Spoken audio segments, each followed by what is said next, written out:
Mazhar your quick take on it. پھر میں دوسرے سبجیکٹ پہ جانا چاہ رہا ہوں. اگر سزائیں نہیں ہوتی تو کیا اس کو ہم سمجھیں کہ یہ صرف شور تھا یا سزائیں ہوئے بغیر میننگ فل سیریس سزائیں جرم کے مطابق, تو ورنہ اس کے علاوہ اس کا پھر اس ایکسرسائز کا کوئی فائدہ رہ جائے گا؟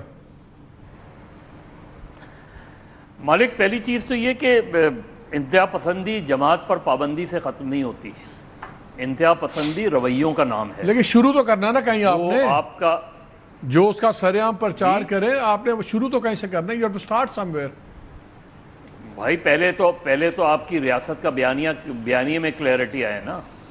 یہ ابھی آپ خود ہی بات کر رہے تھے کہ کبھی ریاستی بیانیہ قومی مفاد میں پابندی لگانے کے حق میں ہوتا ہے, کبھی ریاستی بیانیہ قومی مفاد میں پابندی اٹھانے کے حق میں ہوتا ہے. تو میں کس کے ساتھ جاؤں؟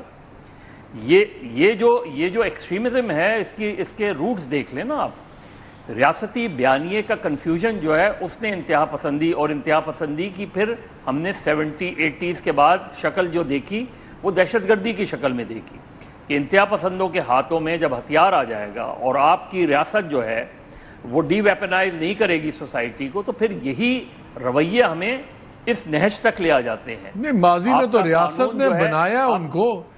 ڈی ویپنائز تو دور کی بات ہے, ماضی میں تو ویپنائز کیا ان کو.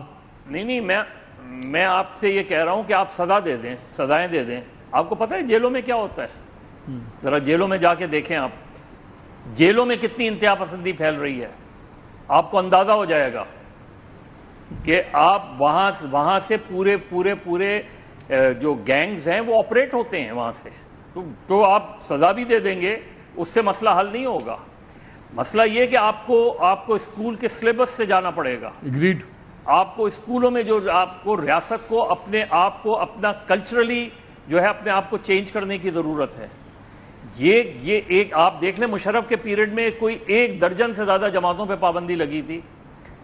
2001 میں پابندی لگی تھی فرقہ وارانہ تنظیموں پہ, وہ نئے ناموں سے موجود ہیں. پھر جو ہے جنوری 2002 میں پابندی لگی تھی جہادی تنظیموں پہ. کچھ جہادی تنظیمیں آج سیاسی جماعت کی شکل میں موجود ہیں آپ کی یہاں.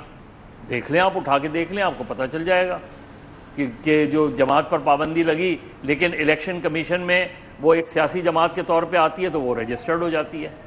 یہ بھی تو رجسٹرڈ جماعت ہے نا. تو آپ اس کو as an outlawed organization declare کر رہے ہیں لائک ان مشرف پیریڈ, یا آپ اس پر سپریم کورٹ میں ریفرنس فائل کر کے پابندی لگا رہے ہیں.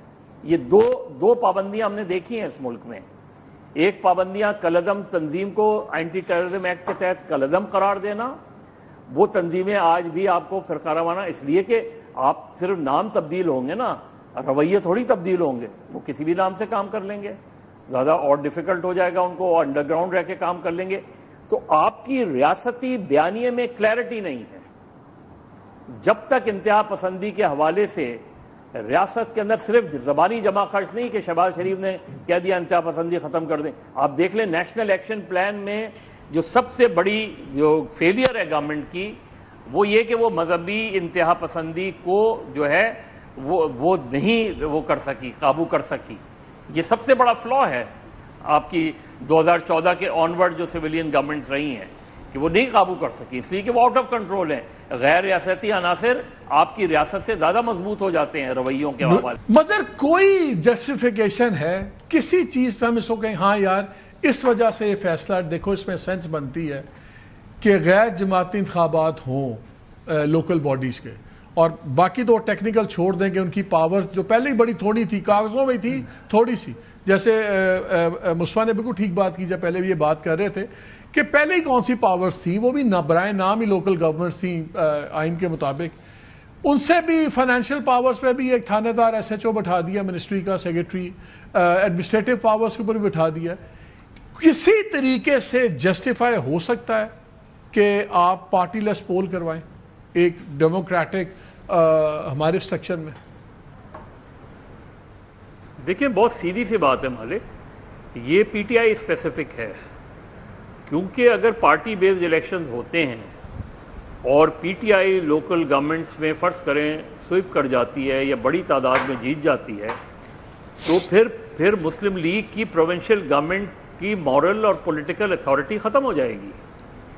پھر تو ان کے لیے ایک بہت بڑا مسئلہ ہو جائے گا نا. ڈائریکٹ ایک الیکٹڈ گورنمنٹ جو تھرڈ ٹیئر آف وہ ہے وہ جو ہے وہ گورنمنٹ کے آگے کھڑی ہوگی, اور ویسے ہی ایک طریقے سے ایک رزلٹ آ جائے گا نا سامنے کہ پنجاب کس کو بلونگ کرتا ہے. تو اگر مظہر اس پہ میں آپ سے سوال ڈالوں, اگر میں نون لیگ کا سمپتائزر ہوں تو میں کہوں گا یار آپ تو مجھے کہتے تھے کہ 8 فروری کو بغیر کسی سمبل کے, بغیر کسی نشان کے آپ پورا نیشنل الیکشن جیت گئے, اور لوگوں کو پتا تھا کون سا آدمی آپ کا ہے اور اس نے آپ کو ووٹ دیا, آپ کی پارٹی کو بھی ہم نے نام نہیں استعمال ہوا, سمبل نہیں ملا, تو وہ کہیں گے تو پھر لوکل باڈیز میں بھی آپ اپنے بندے کھڑے کر لیں نا, سب کو پتا ہوگا یہ پی ٹی آئی کا ہے, مسلم لیگ کا, تو پھر آپ چیخ کیوں رہے ہیں؟ ہاں لیکن اس کے بعد کیا ہوا؟ اس کے بعد یہی ہو رہا ہے نا کہ آپ کو آزاد امیدوار ڈکلیئر کر دیا گیا. آپ کس پارٹی میں جائیں گے؟ اس لیے کہ وہ اس پارٹی کا ایشو سامنے آ جاتا ہے. تو یہ لا تو اسی لیے رہے ہیں, لیکن یہ یاد رکھیں کہ مسلم لیگ نون اسی سسٹم کی پیداوار ہے جسے ہم غیر جماعتی سسٹم کہتے ہیں. یہ 85 میں مسلم لیگ تو ایگزسٹ نہیں کرتی تھی. یہ تو 85 میں جب غیر جماعتی انتخابات ہوئے اس لیے اس اسمبلی سے مسلم لیگ کا وجود سامنے آیا, اور اسی کے اندر پھر نواز شریف اور محمد خان جنیجو یہ سامنے آئے. تو یہ تو برتھ تو اسی کی ہے, تو اس لیے ان کو یہ سسٹم سوٹ کرتا ہوگا, ورنہ ادروائز تو یہ کسی بھی طریقے سے اس کی کوئی منطق ہے ہی نہیں کہ آپ غیر جماعتی انتخابات کرائیں اور پھر 30 دن میں ان لوگوں سے کہیں کہ آپ کوئی جماعت جوائن کر لیں. تو مجھے تو یہ پورا جو امینڈمنٹ آ رہی ہے یہ purely P T I specific لگتی ہے, اس کے علاوہ کچھ نہیں ہے.